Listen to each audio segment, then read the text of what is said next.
Dear students,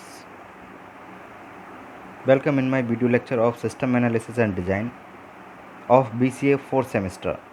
Students, in today's lecture we will study about the other techniques of data and fact gathering. Students, आज हम next जो techniques हैं उनके बारे में करेंगे। कल हमने 3 टेक्निक्स पढ़ ली थी, interview, questionnaire and review of records, procedure and forms, और उनके एडवांटेजेस भी हमने देखे थे।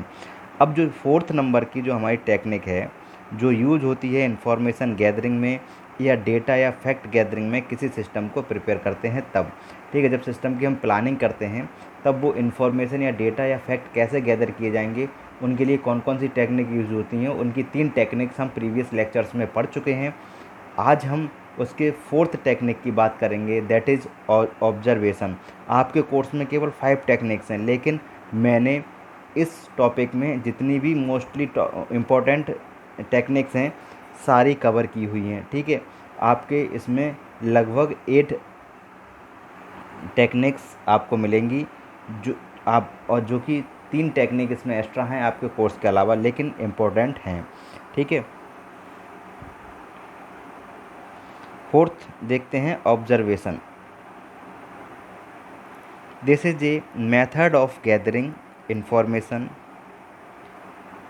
Bye noticing and observing the people, event and the object. ये एक ऐसा मेथड है इंफॉर्मेशन गैदर करने का कि इसमें हम क्या करते हैं, नोटिस करते हैं, ऑब्ज़र्व करते हैं लोगों को, इवेंट्स को और ऑब्जेक्ट्स को, ठीक है। लोगों को ऑब्ज़र्व करके, इवेंट्स को, ऑब्जेक्ट्स को ऑब्ज़र्व करके या नोटिस करके हम इंफॉर्मेशन गैदर करते हैं। ये टेक्निक हमारी कहलाती है observation technique. The analyst visits the organization to observe the working of current system. जो एनालिस्ट है वो ऑर्गेनाइजेशंस में विजिट करता है, किसके लिए, कि वो ऑब्जर्व कर सके करंट में जो सिस्टम चल रहा है उसकी वर्किंग क्या है, ठीक है।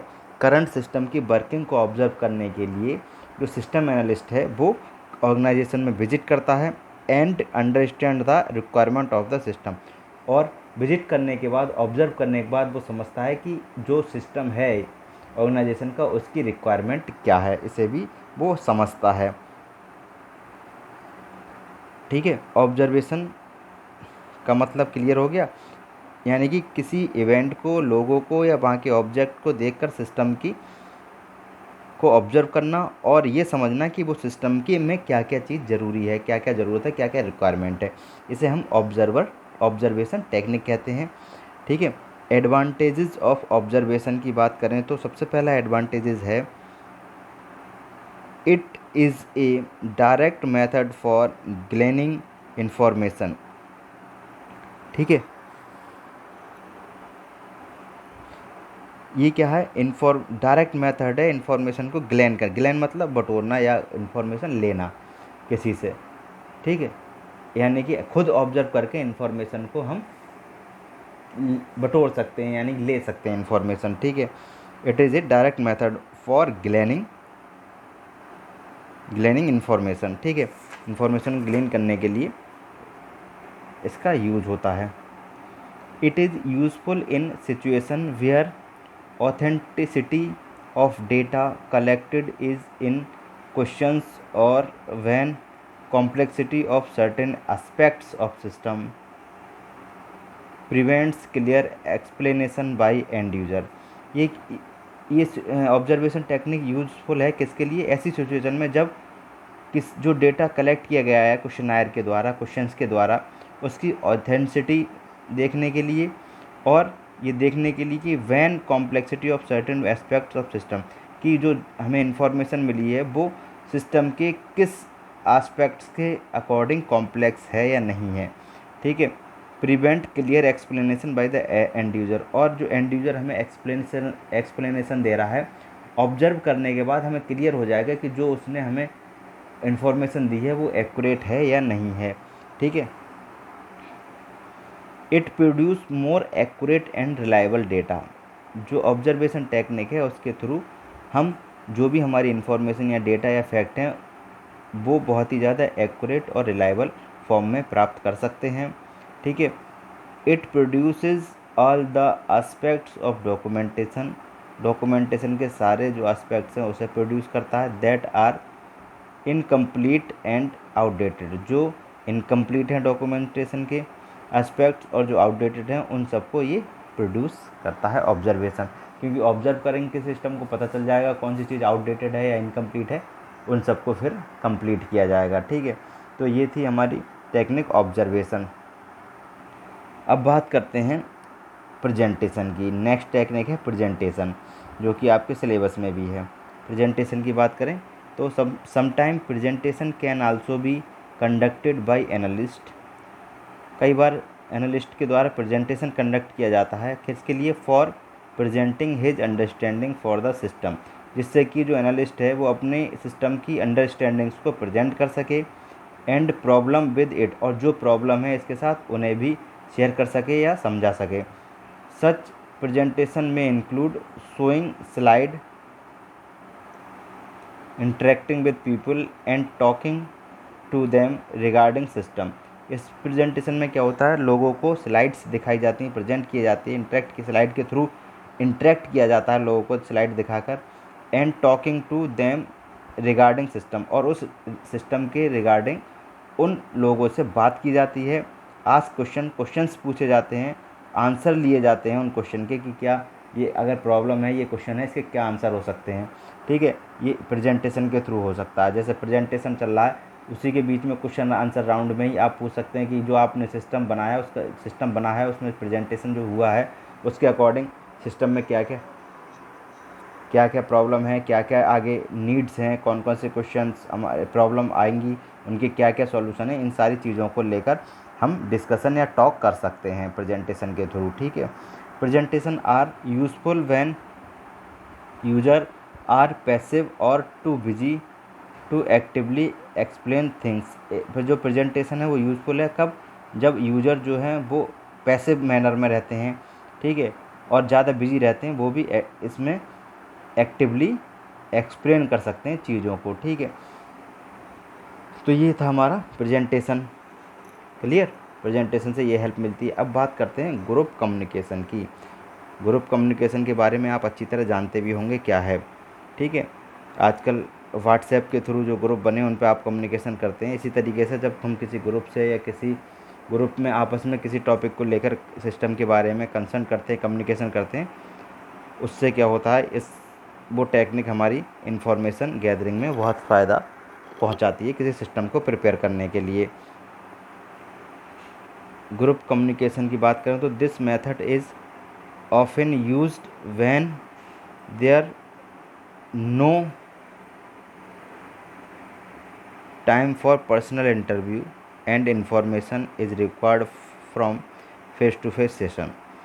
जो ग्रुप कम्युनिकेशन है वो प्राय यूज होता है कब? जब पर्सनल इंटरव्यू का टाइम ना हो। ठीक है, तो क्या होता है, information is required from face to face session. तो जो इन्फॉर्मेशन है वो फेस टू फेस सेशन के द्वारा ज़रूरी होती है, ली जाती है। As there are many persons present many type of ideas can be heard. तो ग्रुप कम्युनिकेशन में क्या होता है, इसमें क्या होते हैं, मैनी पर्सनस होते हैं, कई सारे लोग होते हैं और उनके डिफरेंट आइडियाज़ होते हैं पर्टिकुलर टॉपिक के बारे में। वो सुन के एक निष्कर्ष निकलता है, कॉन्क्लूजन निकलता है कि पर्टिकुलर प्रॉब्लम या पर्टिकुलर इन्फॉर्मेशन से हमें सिस्टम में क्या मदद मिल सकती है या पर्टिकुलर प्रॉब्लम का क्या सॉल्यूशन हो सकता है सिस्टम के regarding. Scheduling such sessions is a skillful matter. इस तरीके के सेशंस को शेड्यूल करना एक योग्यतापूर्ण मैटर है, because it has many problem such as, क्योंकि ये सारी चीज़ें कंडक्ट कराने में या शेड्यूल कराने में कई सारी प्रॉब्लम आ सकती हैं, जैसे कि डिस्कशन में भी dominated by one person other में साई टू रिस्पॉन्ड। इसमें ऐसा हो सकता है कि जो डिस्कशन है वो एक ही पर्सन के द्वारा डोमिनेट कर लिया जाए, बाकी जो पर्सन है वो खुद को साई फील करें रिस्पॉन्ड करने में, थोड़े शर्माएँ या हिचकिचाएँ। ठीक है, ऐसा भी है। Presence of seniors in the group में not allow others to present their views freely.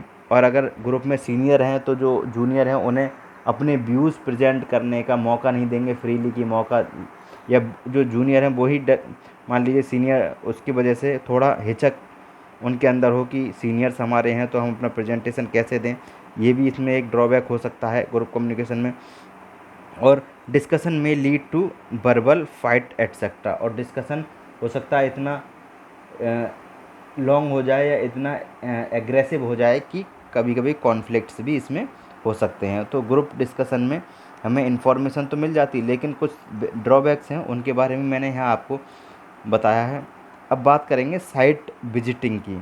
ठीक है, जो साइट होती हैं, वेबसाइट होती हैं, उन्हें विजिट करके कैसे हम पर्टिकुलर सिस्टम के रिगार्डिंग इन्फॉर्मेशन प्राप्त कर सकते हैं। It is the process of examining the problems which had previously solved. ये एक ऐसा प्रोसेस है जिसमें हम ये एग्जामाइन करते हैं जो प्रॉब्लम हमने प्रीवियसली सॉल्व की है वो सही सॉल्व है या नहीं है, by other source that can be either human और डॉक्यूमेंट। और साइट के थ्रू उस प्रॉब्लम के रिगार्डिंग जो भी सॉल्यूशन है उसे हम अदर सोर्स के द्वारा उस सॉल्यूशन के को देखते हैं, चेक करते हैं। ठीक है, वो सोर्स हमारे डॉक्यूमेंट्स भी हो सकते हैं, ह्यूमन हो सकता है। To solve the requirement of a problem, किसी प्रॉब्लम की सॉल्यूशन के लिए जो रिक्वायरमेंट है, the analyst visits to other organizations. तो एनालिस्ट क्या करेगा, अदर ऑर्गेनाइजेशन की साइट पर विजिट करेगा, that had previously experienced for similar problem, जहाँ ऐसी प्रॉब्लम पहले आ चुकी हो उस तरह की साइट पर वो विजिट करेगा और जो प्रॉब्लम का आई है उसका क्या सॉल्यूशन हुआ है वो सारी चीज़ें देखेगा।